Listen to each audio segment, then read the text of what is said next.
Tagdad lang tama ng bala ang 32 taong gulang na si Ronald Alan Vismanos matapos umanong pasukin ng mga hindi pa nakikilalang lalaki ang kanyang bahay sa barangay 178, Camarin, Caloocan. Ayon sa kanyang live-in partner, natutulog lang sila nang mangyari ang krimen pasado 1:00 ng madaling araw. 2 lalaki raw ang persahang nagpababa sa kanila mula sa ikalawang palapag. Sabi ng lalaki, o sige, paputukin na yan. Gumanon. Tapos bigla po yun. Paputok na. Hindi ko na po alam. Nakita ko na lang asawa ko. Puro dugo na.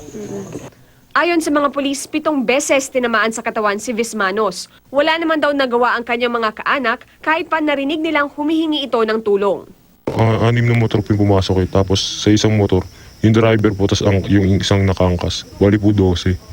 Wala raw nakakilala sa mga lalaki dahil nakamaskara ang mga ito. Sabi ng live-in partner ng biktima, wala itong atraso kahit kanino. Dati raw itong elektrisyan, pero aminado siyang gumamit ito ng shabu at sumuko na lamang sa Oplan Tokhang. Gayunman, hindi siya nagtutulak ng ilegal na droga.